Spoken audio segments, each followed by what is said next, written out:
or the typical legislature is more bothered about oversight functions than making laws. But the accusation before this, the 7th Assembly started was that the executive or the legislature had not concentrated on oversight functions. That's why it seemed like there was a slew of investigations or a slew of public hearings now on several matters. There was fuel subsidy, there was SEC, there was BPE, there was a lot. And it seems, where were you guys all the time when all of this was going on? Their House committees or Senate committees on all of these different issues that were being raised. But you see, that is at the expense of the law they went there to make. That's what we're saying. That by the time this assembly had left, the laws are still as bad as they were. And we will run into one trouble, maybe the next 2 years or thereabout. We find out that the law is antiquated. One outdated law is what we are going to apply. So, what is it that they are doing about these laws? That's the question. But you see, the National Assembly members have this impression that because we are politicians, we are supposed to provide what is now called dividends of democracy. And everybody has gone to buy a scissors, cutting tapes of water provision here. I have provided road for these people. I'm trying to cut a tape for a hospital and all of that. That is essentially a job for the executive to do. And that is why when we were talking about constituency projects, and I said at that point in time, I said, how come all contractors have headed to the National Assembly? Now looking for jobs, constituency project jobs and all of that. The National Assembly is not supposed to be awarding contracts. And the President responded to that by withdrawing consolidating, as it were, the constituency projects and brought it under the presidency so that at least it will be done. But the argument is this: there's hardly any project that the executive puts that does not fall into any constituency. Even a road will pass through certain constituencies. Members of the National Assembly argue that, that is not their fault directly. That is the fault, or will I say that is the perception from the public. When you're a member of the National Assembly, there is no way you can go to your constituency and say that certain basic things have to be done, and you, seen as somebody in government, cannot do anything about it. They also have a political career, as it were, and for them to be re-elected as many times as possible, they have to be seen to be delivering something back to their constituencies. But you see, that is where the executive job and the legislative job appear to clash. They don't even clash ordinarily. They are not meant to clash.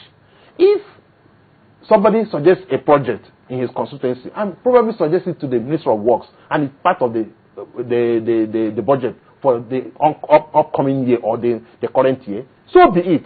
The project gets done because he claims that he knows his people more than maybe the minister. But like I've always said, the governor knows his people more than he does. The House of Assembly member that comes from that constituency and that lives with them, the local government chairman knows his people more than he does. His business is to come to Abuja and make laws. And he should accept it as such. Do you think they were supposed to embark on an education campaign to let the public know that, well, the job of these people is not to provide borehole or provide hospitals or anything else. Their job is to make laws. So we want to be able to judge them by the laws. Should start from their campaign. A man who is campaigning for House of Assembly, House of Representatives should say, I'm going to be your strong representative in the place. I'm going to be a strong voice. I am going to make laws that will make your life better. Not that I'm going to provide you water. That should be for the governor.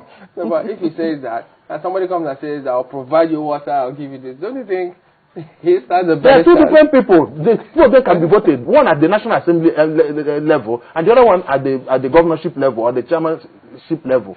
So that is why it is important for us to even have, the local governments working. Because the local governments local government chairmen live with the people. And they know the people. Let's look at their work in terms of constitution amendment. That's something that has occupied their time now for some time. And it's an amendment of the ground norm. They say no law is bigger than that. Would you say that they have made appreciable progress in that particular regard?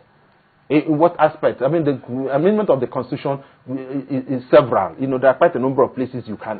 That is even part of why I was a little disturbed when I noticed that they were trying to amend Section 143. To empower the National Assembly, remove the president without having to pass through the judiciary and all of that. And the argument is that the judiciary is appointed by them. When did this become a felt need?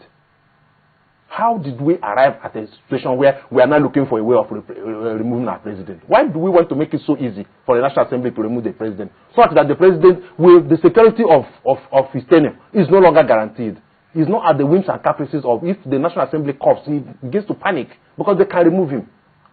The framers of the Constitution that made it a little torturous for you to be able to remove the president had an idea that the president should concentrate and do his job. The National Assembly said, no, let us remove that other aspect so that if we wake up from the wrong side of our bed, we'll remove the president.